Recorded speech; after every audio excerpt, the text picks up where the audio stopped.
तो ये सीधी तस्वीरें आपकी टीवी स्क्रीन पर संसद भवन से, जहां फिलहाल राष्ट्रगान हो रहा है और तमाम जो नेता हैं पक्ष विपक्ष के, उन्होंने भी स्वागत किया है राष्ट्रपति का। और फिलहाल राष्ट्रगान यहाँ हो रहा है। उसके बाद दोनों सदनों को संयुक्त रूप से संबोधित किया जाएगा राष्ट्रपति द्रौपदी मुर्मू के द्वारा।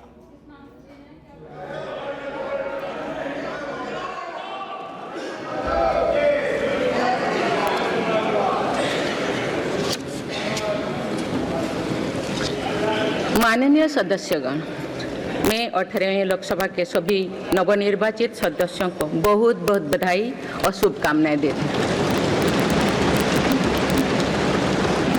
आप सभी यहाँ देश के मतदाताओं का विश्वास जीतकर आए हैं। देश सेवा और जन सेवा का ये सौभाग्य बहुत कम लोगों को मिलता है। मुझे पूरा विश्वास है आप राष्ट्र प्रथम की भावना के साथ अपना दायित्व निभाएंगे, 140 करोड़ देशवासियों की आकांक्षाओं की पूर्ति का माध्यम बनेंगे।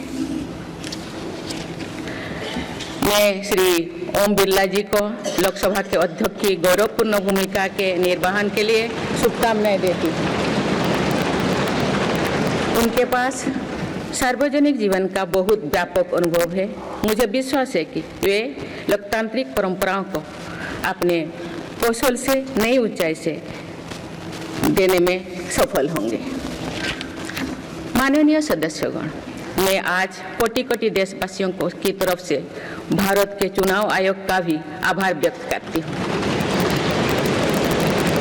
ये दुनिया का सबसे बड़ा चुनाव था। करीब 64 करोड़ मतदाताओं ने उत्साह और उमंग के साथ अपना कर्तव्य निभाया है। इस बार भी महिलाओं ने बढ़ चढ़कर मतदान में हिस्सा लिया है। इस चुनाव की बहुत सुखद तस्वीर जम्मू कश्मीर में भी सामने आए हैं।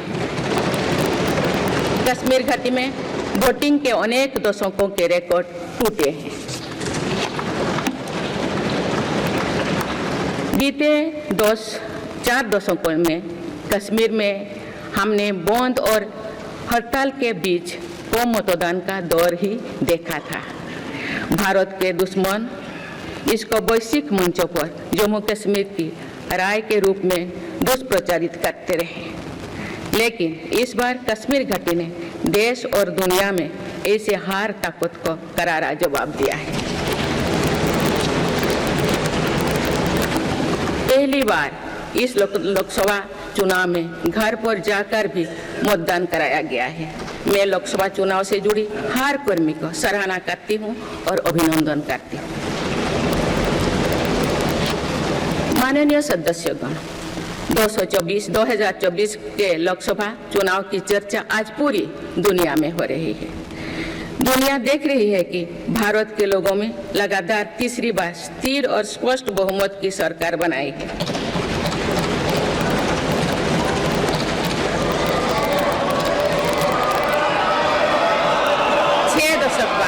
ऐसा हुआ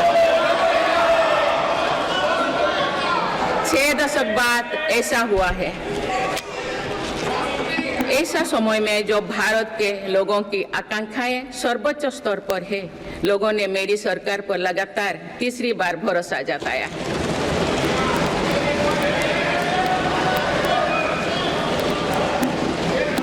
भारत के लोगों को ये पूर्ण विश्वास है कि उनकी आकांक्षाएं सिर्फ मेरी सरकार ही पूरा कर सकती है। इसलिए 2024 का ये चुनाव नीति, नियत, निष्ठा और निर्णयों पर विश्वास का चुनाव रहा है। मजबूत और निर्णायक सरकार में विश्वास, सुशासन, स्थिरता और निरंतरता में विश्वास, ईमानदारी और कड़ी मेहनत में विश्वास, सुरक्षा और समृद्धि में विश्वास, सरकार की गारंटी और डिलीवरी पर विश्वास, विकसित भारत के संकल्प में विश्वास। मेरी सरकार ने 10 वर्षों से सेवा और सुशासन का जो मिशन जनाया है, ये उस पर मुहर है। ये जनादेश है कि भारत की विकसित बनाने का काम बिना रुके चलता रहे और भारत अपने लक्ष्यों की प्राप्ति करते रहे। माननीय सदस्यगण, 18वीं लोकसभा कई मायनों में एक ऐतिहासिक लोकसभा है। ये लोकसभा अमृतकाल के शुरुआती वर्षों में गठित हुई है। ये लोकसभा देश के संविधान को अपनाने के 75वें वर्षों की भी साक्षी बनेगी। मुझे विश्वास है कि इस लोकसभा में जन कल्याण के फसलों का नवीन अध्याय लिखा जाएगा। आगामी सत्र में मेरी सरकार अपने इस कार्यकाल का पहला बजट पेश करने जा रही है। ये बजट सरकार की दूरगामी नीतियों और फ्यूचरिस्टिक विजन का एक प्रभावी दस्तावेज होगा। इस बजट में बड़े आर्थिक और सामाजिक निर्णयों के साथ ही अनेक ऐतिहासिक कदम भी देखने को मिलेंगे। भारत के तेज विकास की जन आकांक्षाओं का पूरा करने के लिए रिफॉर्म्स की गति अब और तेज की जाएगी। मेरी सरकार का मत है कि दुनिया भर में निवेशकों को आकर्षित करने के लिए राज्यों में स्वस्थ स्पर्धा हो। यही कॉम्पिटिटिव कोऑपरेटिव फेडरलिज्म की सच्ची स्पिरिट है। राज्यों के विकास से देश का विकास, इसी भावना के साथ हम आगे बढ़ते रहेंगे। माननीय सदस्यगण, रिफॉर्म, परफॉर्म और ट्रांसफॉर्म के संकल्प ने आज भारत को दुनिया की सबसे तेजी से बढ़ने वाली अर्थव्यवस्था बना दिया है। 10 साल में भारत 11वें नंबर की अर्थव्यवस्था से ऊपर उठकर 5वें नंबर पर पहुंचा है। साल 2021 से लेकर साल 2024 के बीच भारत में औसतन 8% की रफ्तार से विकास किया है और ये ग्रोथ सामान्य समय में नहीं हुई है। बीती वर्षों में हमने 100 साल की सबसे बड़ी आपात देखी। वैश्विक महामारी के कालखंड और विश्व के अलग अलग कोने में चल रही संघर्षों के बावजूद भारत ने ये विकास दर हासिल की है। ये बीते 10 साल के रिफॉर्म्स और राष्ट्रहित में के लिए किए गए फैसला के कारण संभव है। आज भारत अकेले ही दुनिया की ग्रोथ में 15% का योगदान दे रही है। अब मेरी सरकार भारत को विश्व की 3रे नंबर की इकोनॉमी बनाने में जुटी हुई है। इस लक्ष्य की प्राप्ति विकसित भारत की नींव को भी मजबूत करने में के काम करेगी।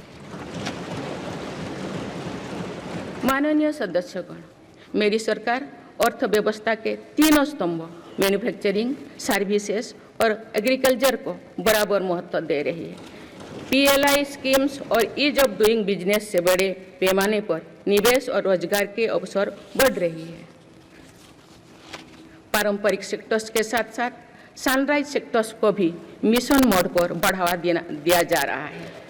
चाहे सेमीकंडक्टर हो या सोलर हो, चाहे इलेक्ट्रिक व्हीकल हो या इलेक्ट्रॉनिक्स गुड्स हो, चाहे ग्रीन हाइड्रोजन हो या बैटरीज हो, चाहे एयरक्राफ्ट कैरियर्स हो या फाइटर जेट्स हो, भारत इन सब सेक्टर्स में अपना विस्तार कर रहा है।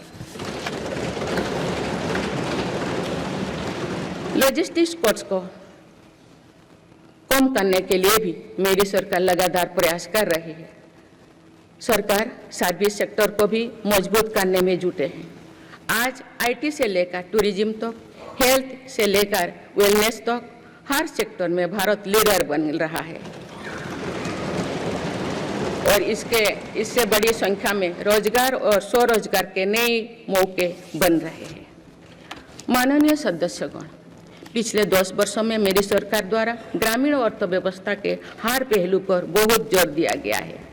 गांव में कृषि आधारित उद्योगों, डेयरी और फिशरीज आधारित उद्योगों का विस्तार किया जा रहा है। इसमें भी सहकारिता को प्राथमिकता दी गई है। सरकार किसानों उत्पाद संघ, एफपीओ और फ्लेक्स जैसे सरकारी संगठनों का एक बड़ा नेटवर्क बना रही है। छोटे किसानों की बड़ी समस्या भंडारण से जुड़े होती है, इसलिए मेरी सरकार ने सहकारिता क्षेत्र में दुनिया की सबसे बड़ी भंडारण योजना पर काम शुरू कर चुकी है। किसान अपने छोटे खर्चे पूरे करने के लिए इसके लिए पीएम किसान सम्मान निधि के तहत उन्हें 3,20,000 करोड़ रुपये से ज़्यादा राशि दे सकते।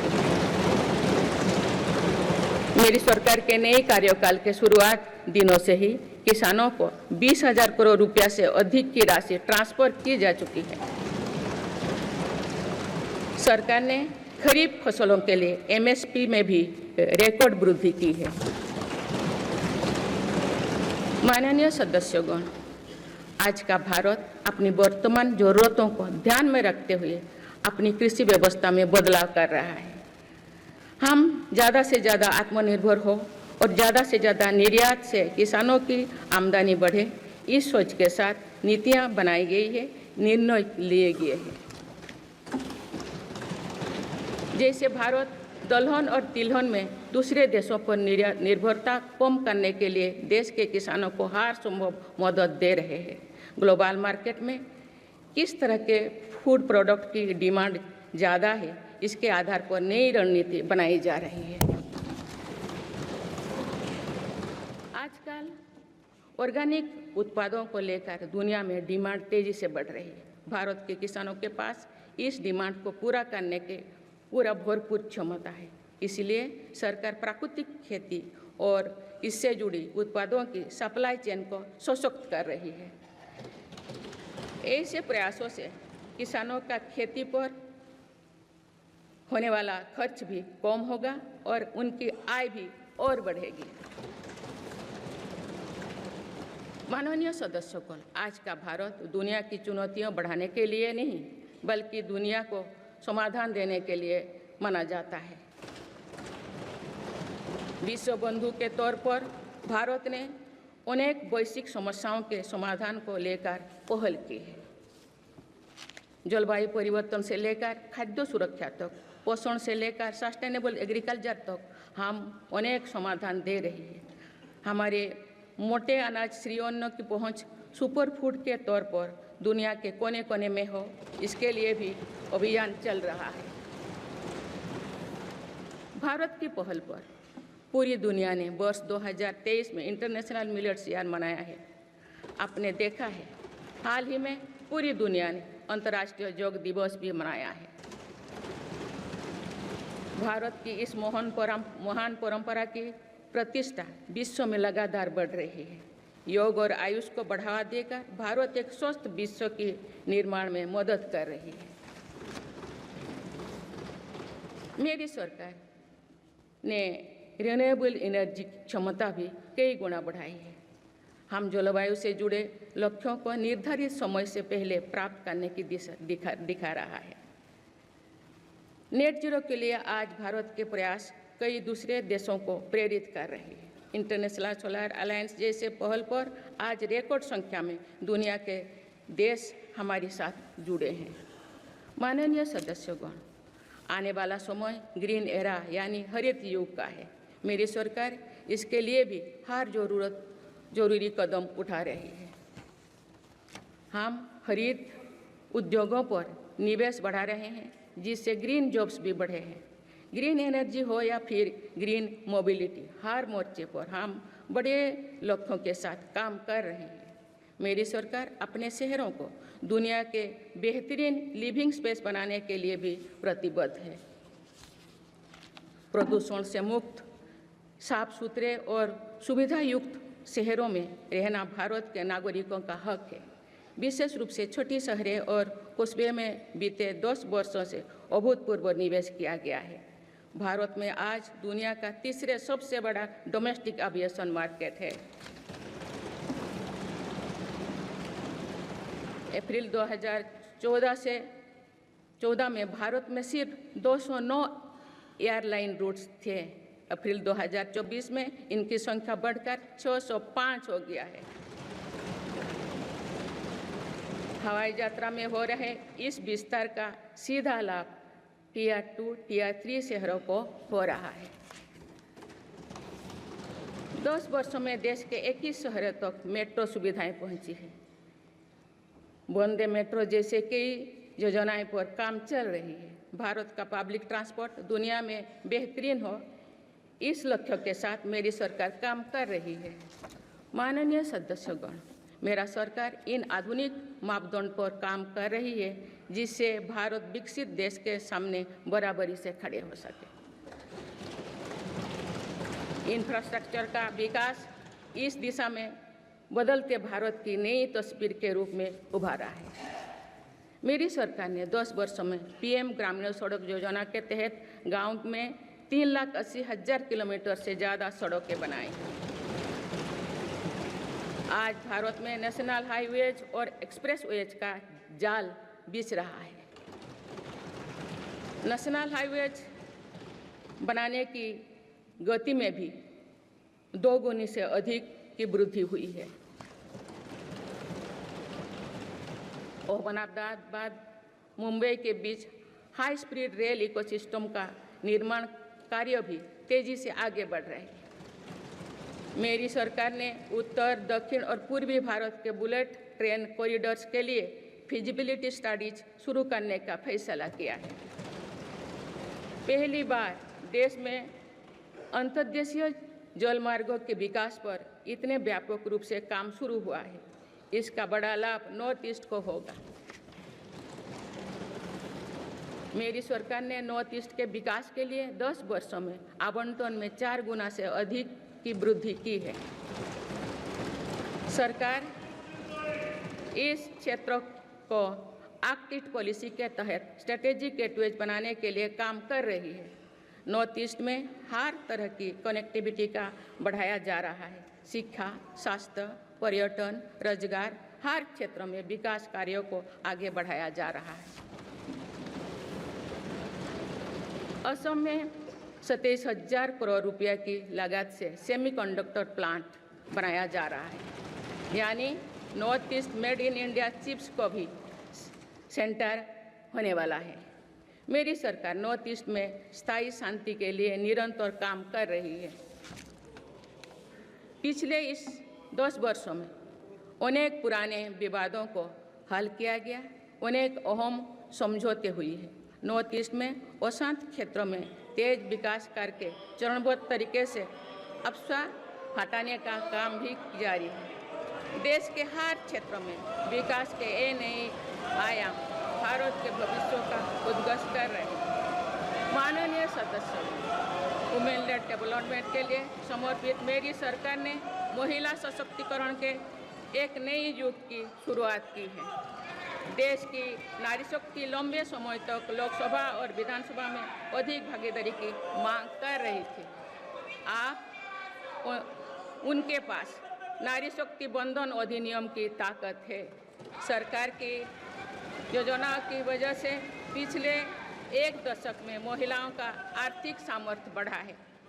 आप जानते हैं कि बीते 10 वर्षों में बने 4 करोड़ पीएम आवास में से ज़्यादातर महिलाओं के नाम ही आवंटित हुई है। आप तीसरी कार्यकाल के शुरुआत में ही सरकार ने 3 करोड़ नए घर बनाने की स्वीकृति दे दी है। इनमें से भी अधिकतर घर महिलाओं के नाम पर ही आवंटित होंगे। बीते 10 वर्षों में 10 करोड़ महिलाएं सेल्फ हेल्प ग्रुप्स से जुड़े हैं। मेरी सरकार ने 3 करोड़ महिलाओं को लखपति दीदी बनाने के लिए व्यापक अभियान चलाए हैं। इसके लिए सेल्फ हेल्प ग्रुप्स को आर्थिक मदद भी बढ़ाई जा रही है। सरकार का प्रयास है कि महिलाओं का कौशल बढ़े, कमाई के साधन बढ़े और उनका सम्मान भी बढ़े। नमो ड्रोन दीदी योजना इस लक्ष्य की पूर्ति में सहायक बन रही है। इस योजना के तहत हजारों सेल्फ हेल्प ग्रुप्स की महिलाओं को ड्रोन दिए जा रहे हैं। ड्रोन पायलट बनने की ट्रेनिंग भी दी जा रही है। मेरी सरकार ने हाल ही में कृषि खेती सखी कार्यक्रम भी शुरू किया है। इसके तहत अभी तक सेल्फ हेल्प ग्रुप्स की 30,000 महिलाओं को कृषि सखी के रूप में प्रमाण पत्र दिए गए हैं। कृषि सखियों को आधुनिक खेती की तकनीक में प्रशिक्षण किया जा रहा है ताकि वे कृषि को और आधुनिक बनाने में किसानों की मदद कर सकें।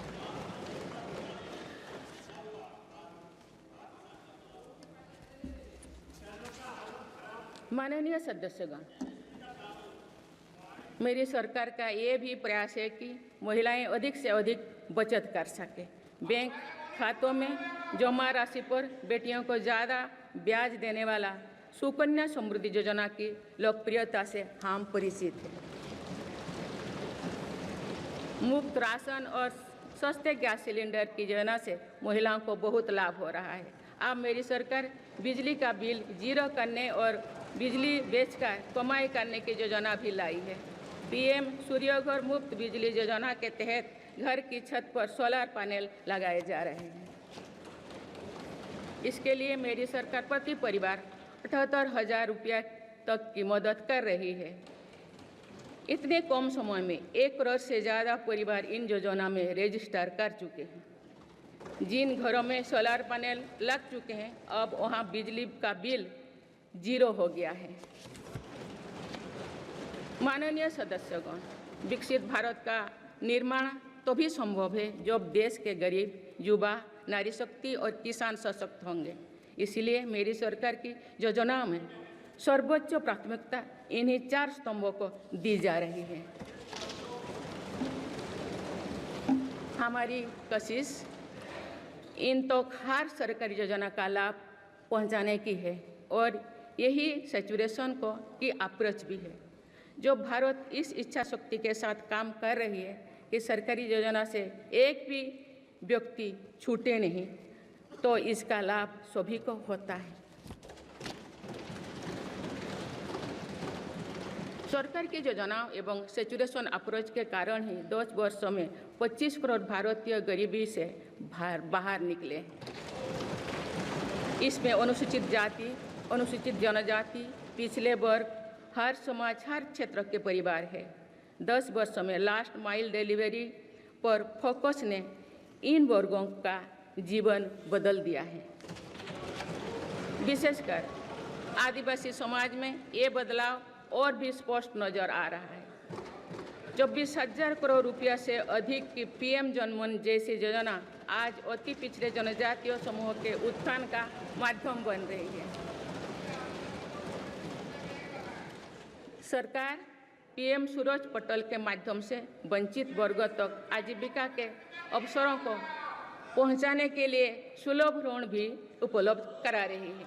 मेरी सरकार दिव्यांग भाइयों और बहनों के लिए किफायती और स्वदेशी सहायक उपकरण विकसित कर रही है। देश भर में प्रधानमंत्री दिव्याशा केंद्रों का भी विस्तार किया जा रहा है। वंचितों की सेवा का ये संकल्प ही सच्चा सामाजिक न्याय है। माननीय सदस्यगण, देश की श्रम शक्ति के सम्मान के लिए श्रमिक बंधुओं का कल्याण और सशक्तिकरण मेरी सरकार की प्राथमिकता है। मेरी सरकार श्रमिकों के लिए सामाजिक सुरक्षा योजनाओं को एकीकृत कर रही है। डिजिटल इंडिया तथा डाकघरों के नेटवर्क का उपयोग करके दुर्घटना और जीवन बीमा के कवरेज को बढ़ाने का काम हो रहा है। पीएम स्वनिधि का विस्तार किया जाएगा और ग्रामीणों और सेमी अर्बन क्षेत्रों के रेहड़ी पटरी वाले भाइयों बहनों को भी इसके दायरे में लाया जाएगा। माननीय सदस्यगण, बाबा साहेब डॉक्टर भीमराव अंबेडकर का मानना था कि किसी भी समाज की प्रगति समाज के निचले तबके की प्रगति पर निर्भर करती है। पिछले 10 वर्षों में राष्ट्र की उपलब्धियों और विकास का आधार गरीब का सशक्तिकरण रहा है। मेरी सरकार ने पहली बार गरीब को ये एहसास करवाया कि सरकार उनकी सेवा में है। कोरोना के कठिन समय में सरकार ने 80 करोड़ लोगों को मुफ्त राशन देने के लिए पीएम गरीब कल्याण अन्न योजना शुरू की। इस योजना का लाभ उन परिवारों को भी मिल रहा है जो गरीबी से बाहर निकले हैं, ताकि उनके कदम वापस पीछे ना जाए। स्वच्छ भारत अभियान में भी गरीब के जीवन की गरिमा से लेकर उसके स्वास्थ्य तक का राष्ट्रीय महत्व का विषय बनाया है। पहली बार देश में करोड़ों गरीबों के लिए शौचालय बनाया गया है। ये प्रयास हमें आश्वस्त करते हैं कि देश आज महात्मा गांधी के आदर्शों का सच्चे अर्थों में अनुसरण कर रहा है।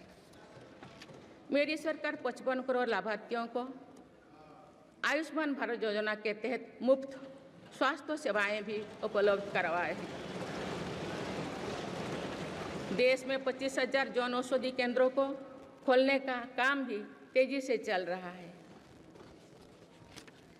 आप इस क्षेत्र में सरकार एक और निर्णय लेने जा रही है। आप आयुष्मान भारत योजना के तहत मुफ्त इलाज का लाभ 70 वर्ष से अधिक उम्र के सभी बुजुर्गों को भी मिलेगा। माननीय सदस्यगण, अक्सर विरोधपूर्वक मानसिकता और संकीर्ण स्वार्थ के कारण लोकतंत्र की मूल भावना का बहुत अहित हुआ है।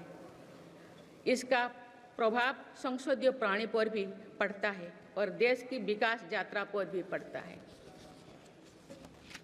देश में कई दशकों तक अस्थिर सरकार के दौर में कई सरकारें चाहते हुए भी ना रिफॉर्म कर पाए और ना ही आवश्यक निर्णय ले पाए। भारत की जनता ने निर्णायक बनकर इस स्थिति को बदला है। बीते 10 वर्षों में ऐसे अनेक रिफॉर्म्स हुई है जिनका बहुत लाभ देश को आज मिल रहा है।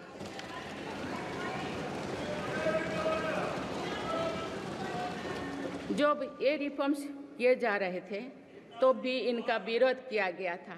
नकारात्मकता फैसले की कोशिश की गई थी, लेकिन ये सारे रिफॉर्म्स समय की कसौटी पर खरे साबित हुए हैं।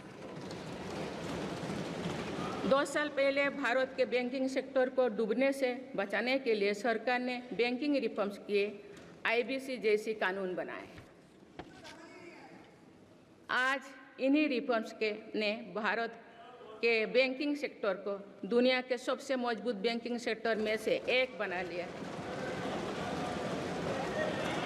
हमारे सार्वजनिक क्षेत्रों के बैंक आज मजबूत और लाभदायक हैं। सार्वजनिक क्षेत्रों के बैंकों के लाभ 2023-24 में 1.4 लाख करोड़ रुपये को पार कर गया, जो पिछले वर्षों की तुलना में 35% अधिक है। हमारे बैंकों की मजबूती उन्हें ऋण आधार का विस्तार करने और राष्ट्र के आर्थिक विकास में योगदान करने के लिए सक्षम बनाती है। सरकारी बैंकों का एनपीए भी लगातार कम हो रही है। आज एसबीआई रिकॉर्ड मुनाफे पर है। आज एलआईसी पहले से कहीं अधिक मजबूत है। आज एचएएल भी देश की डिफेंस इंडस्ट्री को ताकत दे रही है। आज जीएसटी भारत की इकोनॉमी को फॉर्मलाइज करने का, व्यापार कारोबार को आसान बनाने का माध्यम बना रहे हैं। अप्रैल महीने में पहली बार जीएसटी कलेक्शन ने 2 लाख करोड़ रुपये का स्तर पार कर गया है। इससे राज्यों की आर्थिक ताकत भी बढ़ी है। डिजिटल इंडिया और डिजिटल पेमेंट्स के प्रति भी आज पूरा विश्व आकर्षित हो रही है। माननीय सदस्यगण, एक सशक्त भारत के लिए हमारे सैन्य बलों में आधुनिकता जरूरी है। युद्ध की स्थिति में हम सर्वश्रेष्ठ रहें, इसके लिए सेनाओं में रिफॉर्म्स की प्रक्रिया निरंतर जारी रहनी चाहिए। इसी सोच के साथ मेरी सरकार ने बीते 10 वर्षों में डिफेंस सेक्टर बनाने के कई महत्वपूर्ण कदम उठाए हैं। ऑर्डिनेंस फैक्ट्रीज के रिफॉर्म से डिफेंस सेक्टर को बहुत लाभ हुआ है। 40 से अधिक ऑर्डिनेंस फैक्ट्रीज को 7 निगमों में संगठित करने से उनकी क्षमता और दक्षता दोनों बढ़ी है। ऐसे ही रिफॉर्म्स के कारण भारत आज 1 लाख करोड़ रुपये से अधिक की डिफेंस मैन्युफैक्चरिंग कर रहा है। पिछले एक दशक में हमारे डिफेंस एक्सपोर्ट 18 गुना अधिक होकर 21,000 करोड़ रुपया तक पहुंच चुका है। फिलीपींस के साथ ब्रह्मास मिसाइल का रक्षा सौदा डिफेंस एक्सपोर्ट के क्षेत्र में भारत की पहचान मजबूत कर रहा है। सरकार ने युवाओं और उनके स्टार्टअप्स को बढ़ावा देकर आत्मनिर्भर डिफेंस सेक्टर की मजबूत नींव तैयार की है। मेरी सरकार उत्तर प्रदेश और तमिलनाडु में 2 डिफेंस कॉरिडोर्स भी विकसित कर रही है। हम सभी के लिए एक खुशी की बात है कि पिछले वर्ष हमारी सैन्य जरूरतों की लगभग 70% खरीद भारतीय उद्योगों से ही की गई है। हमारी सेनाओं ने 500 से अधिक सैन्य साजो सामान को विदेशों में नहीं मंगाना तय किया है। ये सभी हथियार और उपकरण अब सिर्फ भारतीय कंपनियों से ही खरीद की जाएगी। मेरी सरकार ने सैनिकों के हितों को भी हमेशा प्राथमिकता दी है। तभी 4 दशक के बाद 1 रैंक 1 पेंशन को लागू किया गया है। इसके तहत अब तक 1,20,000 करोड़ रुपया दिए जा चुके हैं। शहीद सैनिकों के सम्मान के लिए सरकार ने कर्तव्य पथ के एक छोर पर नेशनल वॉर मेमोरियल की स्थापना भी की है। ये प्रयास केवल वीर जवानों के प्रति कृतज्ञ राष्ट्र का नमन ही नहीं है, बल्कि राष्ट्र प्रथम की अनवरत प्रेरणा का स्रोत भी है। माननीय सदस्यगण, मेरी सरकार देश के हर युवा को बड़े सपने देखने और उन्हें साकार करने के लिए जरूरी माहौल बनाने में जुटी है। बीते 10 वर्षों में ऐसे हर अवरोध को हटाया गया है जिसके कारण युवाओं को परेशानी थी। पहले अपने ही प्रमाण पत्रों को अटेस्ट करने के लिए युवाओं को भटकना पड़ता था। अब युवा सेल्फ अटेस्टेड करने का काम कर रहे हैं। केंद्र सरकार की ग्रुप सी, ग्रुप डी भर्तियों से इंटरव्यू को खत्म किया गया है। पहले जो विद्यार्थी सिर्फ भारतीय भाषा में पढ़ाई करते थे, उनके साथ अन्याय की जाती थी। मेरी सरकार ने नई राष्ट्रीय शिक्षा नीति लागू कर इस अन्याय को दूर करने के लिए कदम उठाए हैं। युवाओं को अब भारतीय भाषा में इंजीनियरिंग की पढ़ाई का विकल्प भी मिला है। विगत 10 वर्ष में देश में 7 नई IIT, 16 IIIT, 7 IIM, 15 नए एम्स, 315 मेडिकल कॉलेज और 390 विश्वविद्यालय स्थापित किया गया है। मेरी सरकार इन संस्थानों को और मजबूत बनाकर आवश्यकता के अनुसार इनकी संस्था को भी बढ़ाएंगे। सरकार एक डिजिटल विश्वविद्यालय बनाने की दिशा में भी काम कर रही है। अटल टिंकरिंग लैब्स, स्टार्टअप इंडिया और स्टैंड अप इंडिया जैसे अभियान हमारे युवाओं का सामर्थ्य बढ़ा रहे हैं। इन्हीं प्रयासों से आज भारत दुनिया का तीसरा सबसे बड़ा स्टार्टअप इकोसिस्टम बन चुका है। माननीय सदस्यगण, सरकार का ये निरंतर प्रयास है कि देश के युवाओं को अपनी प्रतिभा दिखाने का उचित अवसर मिले। सरकारी भर्ती हो या फिर परीक्षाएं, सुनिए, परीक्षाएं किसी भी कारण से इनमें रुकावट आए, ये उचित नहीं है। इनमें शुचिता और पारदर्शिता बहुत जरूरी है। हाल ही में कुछ परीक्षाओं में हुई पेपर लीक की घटनाओं की निष्पक्ष जांच और दोषियों को कड़ी से कड़ी सजा दिलवाने के लिए मेरी सरकार प्रतिबद्ध है। इससे पहले भी हमने देखा है कि कई राज्यों में पेपर लीक की घटनाएं होती रही है। इस पर दलीय राजनीति से ऊपर उठकर देशव्यापी ठोस उपाय करने की जरूरत है। संसद ने भी परीक्षा में होने वाली गड़बड़ियों के विरुद्ध एक सख्त कानून बनाया है।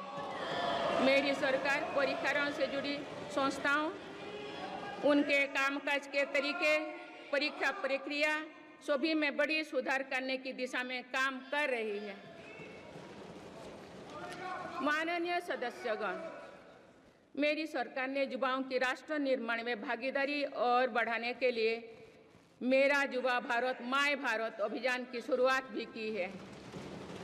इसमें अब तक 1.5 करोड़ से अधिक युवाओं का पंजीकरण हो चुका है। इस पहल से युवा में नेतृत्व कौशल और सेवा भावना का बीजारोपण होगा। आज हमारे युवाओं को खेलों में भी आगे बढ़ने के नए अवसर मिल रहे हैं। मेरी सरकार के प्रभावी प्रयासों का परिणाम है कि भारत के युवा खिलाड़ी वैश्विक मंचों पर रिकॉर्ड संख्या में मेडल्स जीत रहे हैं। कुछ ही दिनों बाद पेरिस ओलंपिक्स में भी शुरू होने वाले जा रहे हैं। ओलंपिक्स में देश का प्रतिनिधित्व करने वाले हर खिलाड़ी पर हमें गर्व है। मैं उन्हें अपनी शुभकामनाएं देती हूँ। इन उपलब्धियों को और आगे ले जाने के लिए भारतीय ओलंपिक संघ 2036 ओलंपिक्स खेलों की मेजबानी की तैयारी भी कर रही है। माननीय सदस्यगण, जुलाई की 1 तारीख से देश में भारतीय न्याय संहिता भी लागू हो जाएगी।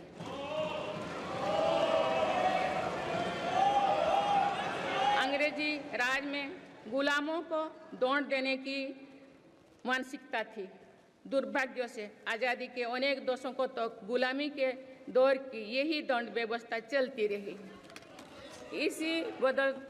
इसे बदलने की चर्चा अनेक दशकों से की जा रही थी, लेकिन ये साहस भी मेरी सरकार ने ही करके दिखाए हैं। अब दंड के जगह न्याय को प्राथमिकता होगी, जो हमारे संविधान की भी भावना है। इन नई कानूनों से न्याय प्रक्रिया में तेजी आएगी। आज जो विदेश अलग अलग क्षेत्रों में गुलामी की मानसिकता से मुक्त पा रहे हैं, तो ये उस दिशा में बहुत बड़ा कदम है और ये हमारे स्वतंत्रता सेनानियों की सच्ची श्रद्धांजलि भी है।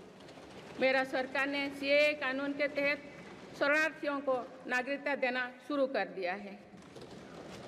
इससे बंटवारे से पीड़ित अनेक परिवारों के लिए सम्मान का जीवन जीना तय हुआ है। जिन परिवारों को सीएए के तहत नागरिकता मिली है, मैं उनके बेहतर भविष्य की कामना करती हूँ।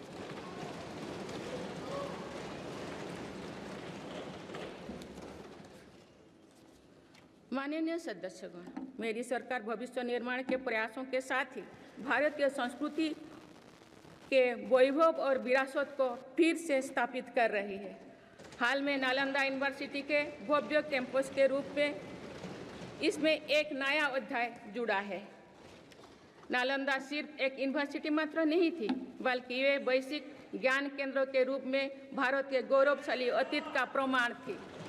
मुझे विश्वास है कि नई नालंदा यूनिवर्सिटी भारत को ग्लोबल नॉलेज हब बनाने में सहायक सिद्ध होगी। मेरी सरकार का ये प्रयास है कि भावी पीढ़ियों को हजारों वर्षों की हमारी विरासत प्रेरणा देती है। इसलिए पूरे देश में तीर्थस्थलों को आस्था और आध्यात्म के केंद्रों को सजाया संवारा जा रहा है। माननीय सदस्यगण, मेरी सरकार विकास के साथ ही विरासत पर भी उतना ही गर्व करते हुए काम कर रही है। विरासत पर गर्व का ये संकल्प आज अनुसूचित जाति, अनुसूचित जनजाति, वंचित वर्ग और सर्व समाज के गौरव का प्रतीक बन रहा है। मेरी सरकार ने भगवान बिरसा मुंडा के जन्म दिवस को जनजातीय गौरव दिवस के रूप में मनाने की शुरुआत की है। अब अगले वर्ष भगवान बिरसा मुंडा की 150वीं जयंती के पूरे देश में धूमधाम से मनाया जाएगा। देश रानी दुर्गावती की 500वीं जयंती को भी व्यापक स्तर पर मना रहा है। पिछले महीने ही देश ने रानी अहिल्याबाई होलकर की 300वीं जयंती का साल भर चलने वाला महोत्सव भी शुरू किया गया है। इससे पहले सरकार गुरु नानक देव जी का 550वां और गुरु गोविंद सिंह जी का 350वां प्रकाश पर्व भी धूमधाम से मना चुके हैं। एक भारत श्रेष्ठ भारत के भाव से काशी तमिल संगमम, सौराष्ट्र तमिल संगमम जैसे उत्सवों की परिपाटी भी मेरी ही सरकार ने शुरू की है। इन आयोजनों से हमारी नई पीढ़ियों को राष्ट्र निर्माण की प्रेरणा मिलती है और राष्ट्र पर गौरव का भाव और मजबूत होता है। माननीय सदस्यगण, हमारी सफलताएं हमारी साझी धरोहर है, इसीलिए उन्हें अपनाने में संकोच नहीं, स्वाभिमान होना चाहिए। आज अनेक सेक्टर्स में भारत बहुत अच्छा प्रदर्शन कर रहा है। ये उपलब्धियां हमें हमारी प्रगति और सफलताओं पर गर्व करने की अपार अवसर देती है। जो भारत डिजिटल पेमेंट्स के मामले में दुनिया में अच्छा प्रदर्शन करता है तो हमें गर्व होना चाहिए। जो भारत के वैज्ञानिक चंद्रयान को चंद्रमा के दक्षिणी ध्रुव पर सफलता से उतारते हैं तो हमें गर्व होना चाहिए। जो भारत दुनिया की सबसे तेज बढ़ती इकोनॉमी बनता है तो हमें गर्व होना चाहिए। जो भारत इतना बड़ा चुनाव अभियान बिना बड़ी हिंसा और अराजकता से पूरा कराए तो भी हमें गर्व होना चाहिए।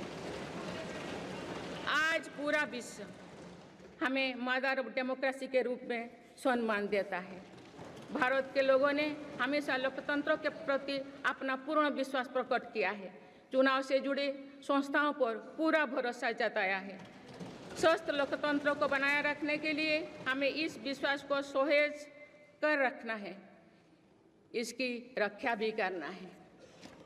हमें याद रखना होगा, लोकतांत्रिक संस्थाओं और चुनावी प्रक्रिया पर लोगों के विश्वास को चोट पहुंचाना उसी डाल को काटना जैसे जिस पर हम सब बैठे हैं। हमारे लोकतंत्रों की विश्वसनीयता को ठेस पहुंचाने की हर कोशिश की सामूहिक आलोचना होना चाहिए। हम सभी को वो दौर याद है जो बैलेट पेपर छीन लिया जाता था, लूट लिया जाता था। मतदान प्रक्रिया को सुरक्षित बनाने के लिए ईवीएम को अपनाने का फैसला किया गया था। पिछले कई दशकों में ईवीएम में सुप्रीम कोर्ट से लेकर जनता की अदालत तक हर कसौटी को पार किया है। माननीय सदस्यगण, मैं आप सभी सदस्यों से अपनी कुछ और चिंताएं भी साझा करना चाहती हूँ। मैं चाहूँगी कि आप सभी इन विषयों पर चिंतन मनन करके इन विषयों पर ठोस और सकारात्मक परिणाम देश को दें। आज की संचार क्रांति के युग है में विघटनकारी ताकतें लोकतंत्र को कमजोर करने और समाज में दरार डालने की साजिश रच रहे हैं।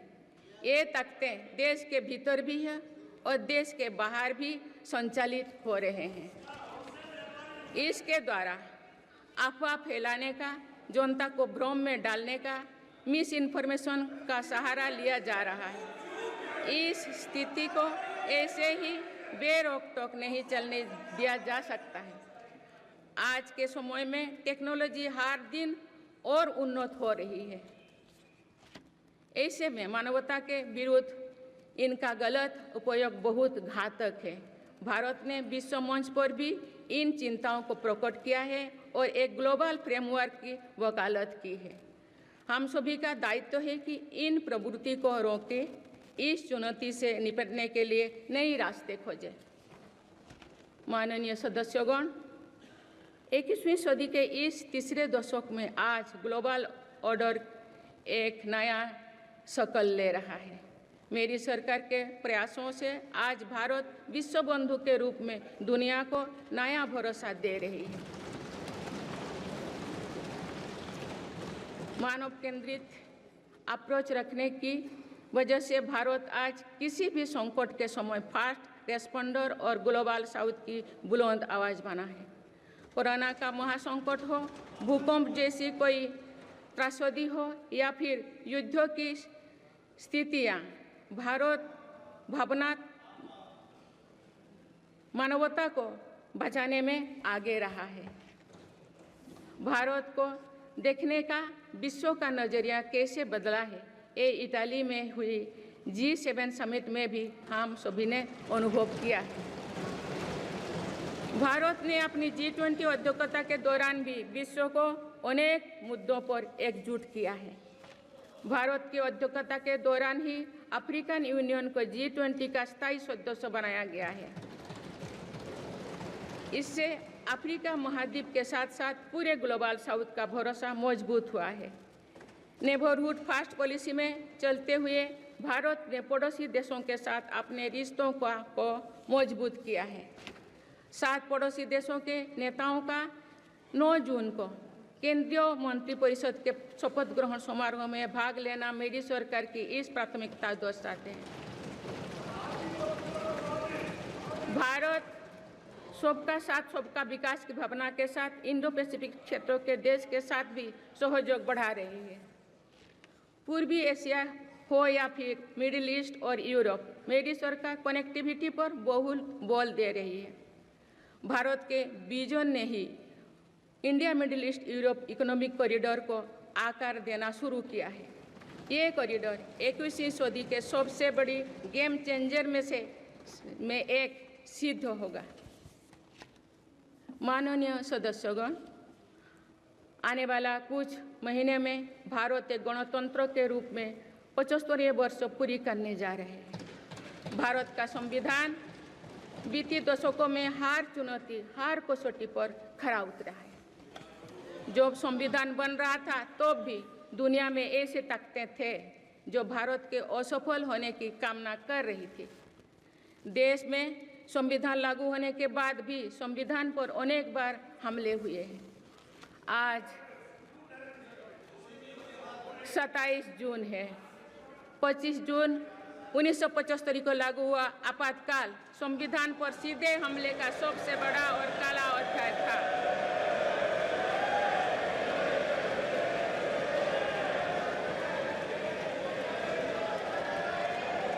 पूरे देश में हाहाकार मच गया था, लेकिन ऐसी असंवैधानिक ताकतों पर देश ने विजय प्राप्त करके दिखाया, क्योंकि भारत के मूल में गणतंत्र की परंपराएं रही है। मेरी सरकार भी भारत के संविधान को सिर्फ राजकाज का माध्यम भर नहीं मानती, बल्कि हमारा संविधान जन चेतना का हिस्सा हो, इसके लिए हम प्रयास कर रहे हैं। इसी ध्येय के साथ मेरी सरकार ने 26 नवंबर को संविधान दिवस के रूप में मानना शुरू किया है। अब भारत के उस भूभाग हमारे जम्मू कश्मीर में भी संविधान पूरी तरह लागू हो गया है, जहां आर्टिकल 370 की वजह से स्थितियां कुछ और थी। माननीय सदस्यगण, राष्ट्र की उपलब्धियों के निर्धारण इस बात से होता है कि हम अपने दायित्वों का निर्वहन कितनी निष्ठा से कर रहे हैं। 18वें लोकसभा में कई नए सदस्य पहली बार संसदीय प्रणाली का हिस्सा बने हैं। पुराने सदस्य भी नए उत्साह के साथ आए हैं। आप सभी जानते हैं कि आज का समय हर प्रकार से भारत के लिए बहुत अनुकूल है। आने वाले वर्षों में भारत की सरकार और संसद का क्या निर्णय लेती है, क्या नीतियां बनाती है, इस पर पूरा विश्व की नज़र है। इस अनुकूल समय का अधिक से अधिक लाभ देश को मिले, ये दायित्व सरकार के साथ साथ संसद के हर सदस्यों का भी होना चाहिए। पिछले 10 वर्षों में जो रिफॉर्म्स हुई है, जो नया आत्मविश्वास देश में आया है, इससे हम विकसित भारत बनाने के लिए नई गति प्राप्त कर चुके हैं। हम सभी को ये हमेशा ध्यान रखना है कि विकसित भारत का निर्माण देश के हर नागरिक की आकांक्षा है, संकल्प भी है। इस संकल्प की सिद्धि में अवरोध पैदा ना हो, ये हम सभी का दायित्व है भी, कर्तव्य भी है। नीतियों का विरोध और संसदीय कामकाज का विरोध दो भिन्न बातें हैं। जब संसद सुचारू रूप से चलती है, जब यहाँ स्वस्थ चर्चा परिचर्चा होती है, जब दूरगामी निर्णय होते हैं, तब लोगों का विश्वास सिर्फ सरकार ही नहीं, पूरी व्यवस्था पर बनता है। इसीलिए मुझे भरोसा है कि संसद के पल पल का सदुपयोग होगा, जनहित को प्राथमिकता मिलेगा। माननीय सदस्यगण, हमारे वेदों में हमारे ऋषियों ने हमें कुछ नीति वाणी दिए हैं, जैसे कि समान मंत्र हो समिति ही समानी की प्रेरणा दी है, अर्थात हम एक समान विचार और लक्ष्य लेकर एक साथ काम करें। यही इस संसद की मूल भावना है। इसलिए जब भारत तीसरी नंबर की इकोनॉमी बनेगा तो देश की इस सफलता में आपकी भी सहभागिता होगी। हम जब 2027 में आज़ादी की शताब्दी का उत्सव विकसित भारत के रूप में मनाएंगे तो इस पीढ़ी को भी श्रेय मिलेगा। आज हमारे युवाओं में जो सामर्थ्य है, आज हमारे संकल्प में जो निष्ठा है, हमारी जो असंभव सी लगने वाली उपलब्धियां हैं, ये इस बात का प्रमाण है कि आने वाला दौर भारत का दौर है। ये सदी भारत की सदी है और इसका प्रभाव आने वाली 1000 वर्ष तक रहेगा। आइए हम सब मिलकर पूर्ण कर्तव्यनिष्ठा के साथ राष्ट्रीय संकल्पों की सिद्धि में जुट जाएं, विकसित भारत बनाएं। आप सभी को मेरा बहुत बहुत बहुत शुभकामनाएं। धन्यवाद। जय हिंद, जय भारत।